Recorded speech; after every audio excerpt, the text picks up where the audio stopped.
Tudo bem, alunos? É um prazer estar aqui para nós darmos início às nossas aulas online do ano de 2022. Nós temos nossas aulas presenciais, temos turmas à tarde, turmas de manhã e agora nós temos a inserção de aulas online. São aulas para complementar a carga horária de vocês. Então vamos lá. Durante a aula semanal nós trabalhamos um pouquinho sobre os números, né? Nós sabemos que nós temos o conteúdo de conjuntos numéricos para nós trabalharmos. E nós temos a disciplina de matemática que trabalha essa operação entre conjuntos. Mas para nós entendermos os conjuntos, nós vamos primeiro agora entender o que seria a questão do número, né? O que seria um número? Vocês já entenderam como que é um número, para que ele serve? Nós discutimos isso na sala de aula, né? Por que o número foi criado e para que ele existe? Quais são os tipos de números que nós temos? Então, nós temos aqui uma lousa digital, para quem ainda não tinha visto, né? É uma lousa digital que o professor escreve através de um aparelho aqui digitalizado. Então, vamos lá. Primeiro, para a gente entender os conjuntos, para que serve o conjunto e como que são os conjuntos numéricos, nós precisamos saber quais são os elementos que compõem o conjunto numérico. Logicamente que são números, né? Mas que tipo de números nós temos? Nós temos vários tipos de números, desde os números mais básicos, são chamados de números naturais, até os números complexos, que é um conjunto que vocês vão estudar futuramente, e os números reais, tá bom? Então vamos lá. O primeiro, um número básico, que vocês podem conhecer, ou qualquer número, nós temos o número 0. 0, pessoal, é um número natural. Ele é um número natural e também é um número inteiro. Muita gente pergunta, professor, mas o 0 é nulo, não tem valor nenhum. Como que ele pode ser inteiro? Mas ele significa que você não tem nenhuma unidade inteira. Então, quando você tem um valor 0, significa que você não tem nenhuma unidade inteira. Você não tem nada. Então, para designar a ausência de qualquer valor, ou seja, que você não tem nada, o valor numérico matemático utilizado é o 0. Então, ele é muito importante para esse desígnio, né? Ele vai dizer que aquele elemento ou aquela coisa não mede nada ou não tem nada e assim por diante. Então, o 0 tem valor nulo, ou seja, significa nenhuma unidade, nada, tá bom? E nós temos aí números, exemplo, número 1. Número 1 é um dos números bem conhecido, né? O 1 significa uma unidade. Então, ele significa uma unidade, ou seja, você tem uma coisa qualquer, pode ser uma maçã, uma cadeira, pode ser uma unidade de medida, ou seja, um metro, um centímetro e assim por diante. Ele significa uma unidade. Então, dentro desses números naturais, nós temos a sequência iniciada pelo número 0, que matematicamente é um número nulo. Temos o número 1, que significa uma unidade, o número 2 são duas unidades, e assim sucessivamente, né? Nós temos aí infinitos elementos numéricos que têm a designação de fornecer a quantidade de unidades, ou seja, as unidades possíveis são infinitas. É um conjunto de números infinitos, porque nós temos o início dele, que é um número nulo, que significa nada, e nós não temos um fim, porque não tem contagem que chegou ainda ao fim para designar esse é o valor máximo existente. Nós não temos isso. Então, pessoal, números naturais são os números iniciados pelo 0 e eles vão até o infinito. Lembrando que são valores que tendem ao infinito de forma positiva, ou seja, do 1, 2, 3 sempre aumentando, nunca diminuindo, tá? Nós vamos ver isso um pouquinho mais para frente. Porque nós temos alguns números que eles tendem a diminuir, tá? É o chamado conjunto dos números inteiros, pela letrinha Z. A letrinha Z significa conjunto dos números inteiros. Professor, qual que é a diferença dos inteiros para os naturais? Porque os naturais são inteiros também. Sim, os naturais são inteiros, porém os naturais não têm números negativos, tá? Então essa é a diferença do conjunto dos números inteiros. O conjunto dos números inteiros tem uma particularidade, ou seja, os números diminuem ao infinito e aumenta também ao infinito. Ou seja, você tem um elemento 0 como neutro, não sendo nem positivo nem negativo. E nós temos aqui os números positivos a partir do 1, 2, 3, 4 e assim sucessivamente. A contagem é infinita, nós já discutimos isso anteriormente. E aqui também, à esquerda, nós temos os números negativos. Menos 1 unidade, menos 2 unidades, menos 3 unidades e assim também sucessivamente, também ao infinito. Então o número inteiro tende ao infinito positivo e também ao infinito negativo. Lembrando, quanto maior o número negativo é, menor ele é, porque ele está mais distante do elemento zero, tá bom? Então, muita gente cai na pegadinha. Que pegadinha, professor? Vamos ver aqui rapidinho, ó. Só limpar essa tela para vocês. Imagina que aqui tem um número menos 100 e aqui tem um menos 2. Quais desses números aqui tem um valor numérico maior? Observe que eu falei, valor numérico maior. Logicamente que, em questão de algarismos, o número 100 são 3 algarismos, o número 1 e 2 zeros. E o número 2 aqui negativo é um algarismo negativo. Ou seja, em questão de algarismo, o menos 100 tem mais algarismo, mas isso não significa que ele é maior que menos 2. Por quê? Porque o menos 100 está muito distante do menos 2. E isso em relação ao zero tem uma diferença muito grande. Vou mostrar para vocês aqui, ó. O zero é o centro do conjunto dos números inteiros. Nós temos aqui o menos 1 e nós temos aqui o menos 2. E depois nós temos o menos 3. Aí tem menos 4, menos 5, menos 6, menos 7, menos 8. Imagina que até aqui nós temos aqui o menos 99. E depois nós temos o menos 100. Quem está mais próximo de zero? Vocês acham que é o menos 100, que está aqui, ou o menos 2, que está aqui próximo? Poxa, o menos 2 está mais próximo de zero, ou seja, o menos 2 é maior que o menos 100, por ele estar mais próximo do zero, ou seja, ele é menos unidades negativas que o menos 100. Tá bom? Então essa é a diferença. Quanto maior unidades negativas o número tem, menor ele é. Tá bom? Em relação a outro número que tem menos unidades negativas que ele. Ou seja, o menos 1, pessoal, ele vai ser maior que o menos 2. Por quê? O menos 1 tem uma unidade negativa, o menos 2 tem duas. Então, quem tem mais unidades negativas é menor que outro número em relação às unidades negativas, tá bom? Sempre façam essa comparação e vocês vão tirar de letra essa questão. Então, os números inteiros, como eu expliquei para vocês, abrigam os números naturais. Lembrando que o zero é um número natural, um número nulo.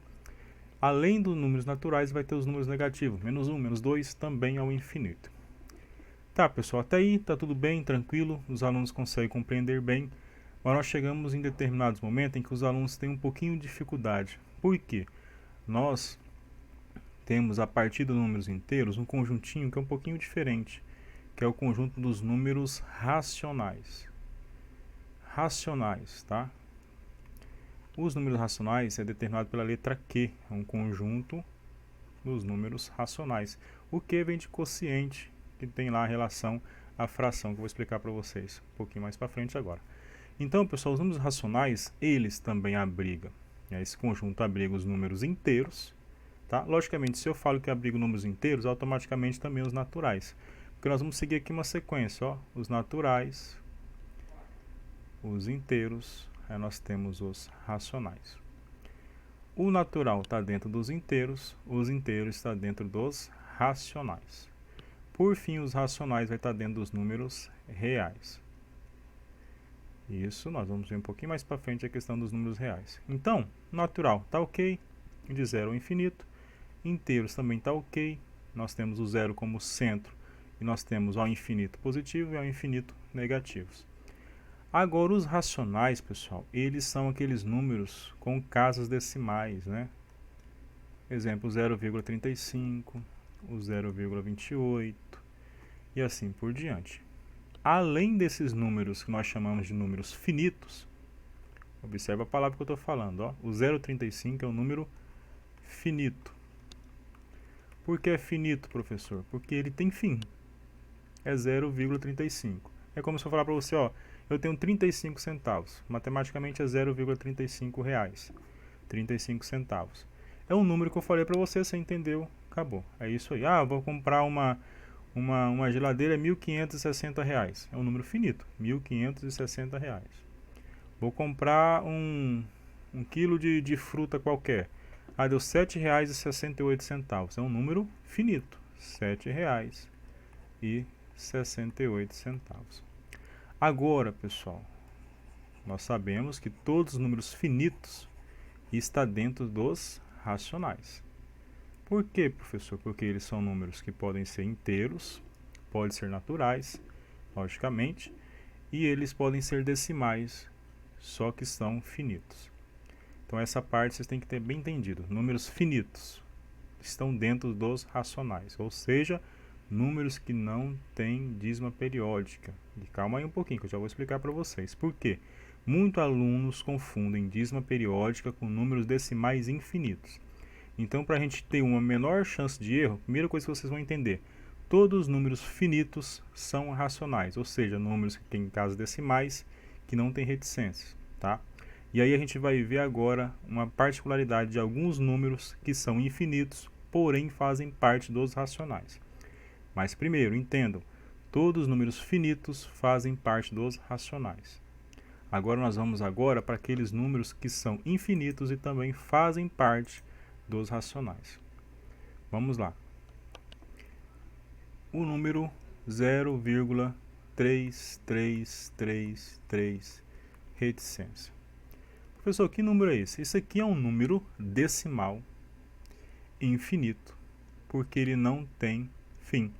Logicamente, isso é designado pelas reticências, ou pode ser escrito da seguinte forma: 0,3 e um tracinho em cima que significa período. Ou seja, quando esse número tem um tracinho em cima, significa que ele vai repetir infinitamente, tá? Ou seja, você verificar um número assim que tem um tracinho em cima, não confunda ele com um número finito. O número finito ele não tem um tracinho, tá? Quando tem um tracinho significa que o 3 é período, ele vai se repetir. Esses números, pessoal, que tem uma repetição e a repetição é lógica, o que é uma repetição lógica? Você sabe prever o próximo número que vai aparecer. Observe. 0,575757 reticência. Se eu perguntar para você, aqui eu tenho 0,575757 reticência. Se eu perguntar qual vai ser o número que vai vir após esse elemento 7. Poxa, se você observar a sequência numérica aqui, os números são sempre se repetindo, 57, 57, 57. Depois do 7, logicamente, vai vir um número 5 e depois o número 7 e assim sucessivamente. Ou seja, isso daqui se trata de um número infinito periódico, porque ele tem uma repetição lógica e você sabe prever logicamente o número próximo que vai vir. Então esses números, pessoal, que são números que têm repetição lógica, ou seja, dízimas periódicas, se encaixam dentro do conjunto dos números racionais, tá? Eles se encaixam dentro dos números racionais. Então, além dos naturais, além dos inteiros, logicamente, os números infinitos periódicos são números chamados de racionais. Agora, temos números um pouquinho diferentes desses, que são chamados de números infinitos não periódicos. Ou seja, vou pegar um exemplo aqui. Quem tiver em casa, uma oportunidade, peça para um colega aí de casa, um parente, fazer o seguinte cálculo. Ou vocês mesmos podem pausar o vídeo e fazer. Peguem a calculadora e na calculadora vocês calculem a raiz quadrada de 2, por exemplo. Vocês vão observar que a raiz quadrada de 2 vai ser um número infinito, não periódico, tá? Vocês vão observar que ele vai ser um número infinito, não periódico. Professor, como que eu vou calcular isso na calculadora? É simples, tá? Algumas calculadoras são um pouquinho diferentes de outras. Algumas você coloca o 2, e coloca o símbolo da raiz. Outras você coloca primeiro o símbolo da raiz e depois o número 2. Eu vou copiar para vocês aqui o resultado que eu recebi da calculadora aqui do computador. Dependendo do seu celular, você vai ter um resultado um pouquinho diferente, que tem alguns telefones que eles vão abreviar o cálculo, tá bom? Mas isso aqui é o que eu tive como resultado aqui parcial. Observe esse número comigo, ó. Aqui eu tenho 1,414,1,3,5,6. Observe, o primeiro número a se repetir aqui foi o 4. 41, aí depois foi para 42. Poxa, 41, 42. Já não tem uma repetição aqui. O próximo a se repetir foi o número 1. Depois 1 nós temos o 4. 1, 4 e aqui nós temos um 3. Também não houve aí uma repetição lógica. E se você procurar nessa sequência aqui que nós temos, você vai observar que nós não temos nenhuma sequência numérica que se repete de forma repetidamente ao infinito. Tá? Algo que se repete de forma periódica, nós não temos isso. Uma repetição que sempre acontece. Esse número, pessoal, quando se acontece, a gente se depara com esse tipo de número, ele é chamado de número infinito não periódico, ou seja, ele não vai se encaixar dentro dos números racionais. Então nós temos que entender, os números racionais são os números finitos, eu expliquei para vocês já, e os infinitos periódicos, aqueles que têm repetição. Esse exemplo que eu coloquei para vocês aqui é um número infinito, porém não periódico, ele não tem uma repetição correta, ele não tem ali uma repetição que acontece periodicamente. Ele não tem a relação ali entre os números de, nós podemos dizer que é uma repetição periódica. Ou seja, os números são aleatoriamente dados a partir dos cálculos, sempre aproximando a um valor que nunca chega, tá?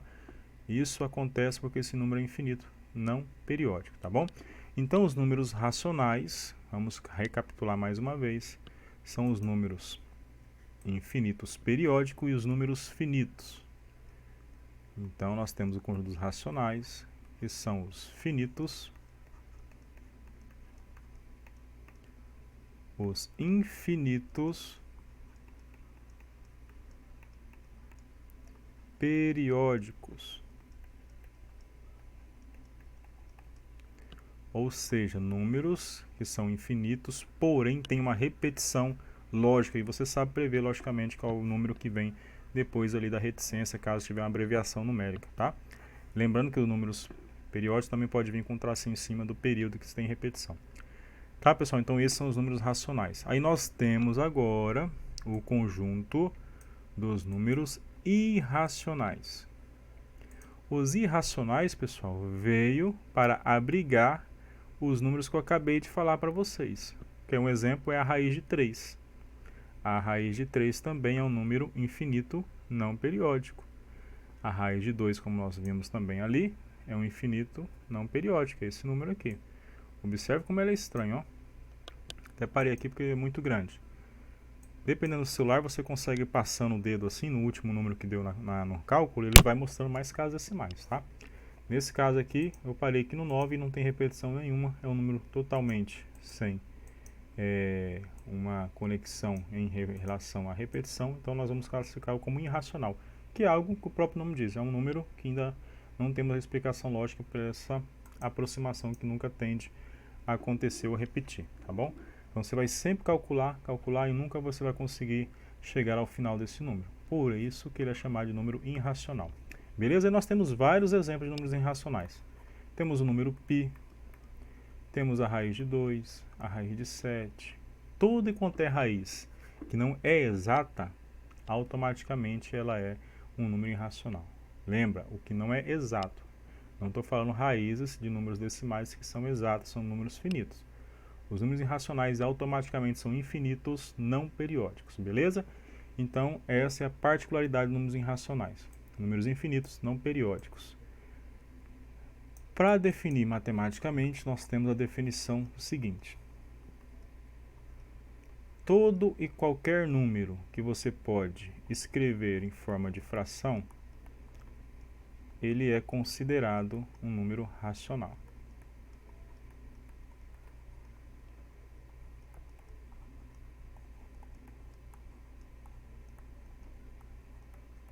Todo e qualquer número que você puder escrever em forma de fração, ele é considerado um número racional. Ah, professor, será que o 0,333 que o senhor mostrou lá dá para escrever em forma de fração? Dá para escrever. Agora, você não consegue escrever nenhum número, raiz de 2, raiz de 7, em forma de fração. É impossível. Vamos aqui ao exemplo que o professor passou. O 0,333 reticência. Ele é um termo reduzido da divisão de 1 sobre 3. Quando você dividir 1 por 3, matematicamente você vai ter esse resultado aqui. Porque 1 é menor que 3, nós vamos aumentar o número, transformar ele em décimos. Então nós temos 10 dividido por 3. Como nós transformamos em décimo, a resposta tem que ser decimal. Então 10 dividido por 3, no máximo, vai dar 9, que é 3 vezes 3, 9 aqui. Então, 10 menos 9, sobra 1. E eu continuo fazendo essa divisão, e essa divisão sempre vai dando resposta 9 com o resto 1, resposta 9 com o resto 1. E aí nós temos aqui um infinito de 3, né? Nós temos aí 0,333, que é a dízima periódica, tá? Então, conforme você vai fazendo a divisão, sempre vai sobrando o resto 1, e sempre você vai continuando fazendo divisão, e você então tem a formação da dízima periódica, tá? Então isso acontece com o número 0,333, que é a divisão de 1 sobre 3. Então, matematicamente, esse número 0,33 pode ser escrito em forma de fração, por isso que ele se encaixa nos números racionais. Já os irracionais não tem como você fazer nenhuma prova que ele vai se transformar em um número fracionário, tá? Ou seja, aquela resposta que nós tivemos da raiz de 2, ela não pode ser escrita de forma alguma em forma de fração, porque ela é impossível. Então, pessoal, nós temos aqui dois conjuntos distintos. Lembra que lá no início eu falei para vocês que nós tínhamos os naturais, aí os naturais, depois os naturais foram os criados inteiros, que são números negativos, depois nós tivemos os racionais. Então esses três conjuntos, o natural está dentro dos inteiros, os inteiros está dentro dos racionais. Tá? Agora, nenhum desses números vai fazer participação com os números irracionais. Os números irracionais é um conjunto à parte, porque eles não têm particularidades que se contribuem ali, características similares, comuns, tá? Diferentemente dos números racionais, porque os números racionais têm números negativos, inteiros e números naturais, números nulos. Os irracionais não. A classificação dos racionais são números infinitos não periódicos, ou seja, números que não podem ser escritos em forma de fração. Ou seja, na matemática, então, nós temos aqui algo que não foi tão legal, porque nós tínhamos um número divergentes, então foi necessário fazer a criação de um conjunto que pudesse agrupar esses dois elementos. Então, para nós agruparmos esses conjuntos, foi criado o conjunto dos números reais. Reais é aquilo que existe, né? E os números infinitos periódicos existem, e os não periódicos também existem. Os naturais existem, os inteiros existem, os números decimais, finitos, etc. Então, os números reais, pessoal, é um conjunto que foi criado para abrigar todo o sistema numérico real dos nossos estudos matemáticos. Então, ele abrigou os números naturais, ele abrigou os números inteiros, e ele abrigou os números racionais. E também abrigou os números irracionais. Então, os números irracionais também estão dentro desse conjunto. Porém, os números irracionais não têm nada em comum, a não ser por ser números, que relaciona aos números naturais, aos números inteiros e aos números racionais. Então, ele é um conjunto, pessoal, que ele é separado dos números racionais. Então, aqui dentro, nós podemos fazer a separação mais simples. Dentro do sistema numérico, nós temos os números irracionais e os números racionais. Esses dois superconjuntos denominam-se os números reais. Então, todo esse grupo aqui de numérico é chamado de números reais. Parte dos números reais são números irracionais e a outra parte números racionais. Então, pessoal, teoricamente nós temos isso aqui para distinguir e ajudar a compreensão de vocês em relação aos números do sistema numérico nosso, né? Aos números naturais, aos números racionais, números inteiros, etc. Então essa aulinha é só para vocês recapitularem isso, entender que nós temos um sistema numérico que começa dos números mais básicos, o número nulo, que é o número 0, até um sistema numérico mais aperfeiçoado, com números com as suas particularidades. Exemplo, números naturais, números inteiros, positivos e o número zero nulo. Os números inteiros são os números negativos, o nulo e os números positivos. Já os racionais é aquele grupão que vai ter os números finitos, que são números decimais, números inteiros, números nulos, números naturais, positivos, né? Logicamente, números inteiros negativos, positivos e nulos. Então nós temos esse conjunto que vai abrigar tudo isso, que é os números racionais. Todos os números que podem ser escritos em forma de frações são números racionais. Aí nós temos agora números diferentes, que são os números irracionais. Números irracionais são números infinitos, não periódicos, não tem repetição lógica, não tem aquela repetição, exemplo, 333, 555. Então vocês têm que entender essa divisão, números racionais, números que podem ser escritos em forma de fração, ou seja, números finitos e os infinitos periódicos. Números irracionais, números infinitos não periódicos. Beleza? Então é isso. Lembrando que nós temos um conjuntinho, que é a parte com os conjuntos de números complexos. Nós podemos separar uma aula para a gente trabalhar eles aí mais para frente. Lembrando que não é parte agora do estudo de vocês. Então, a primeira parte é entender os números, entender essa divisão de conjuntos, principalmente racionais e irracionais. E agora nós vamos seguir nossos trabalhos aí dentro de sala de aula e complementando com as aulas online. Pessoal, foi um prazer estar aqui com vocês. Até a próxima aula. Um abraço. Valeu.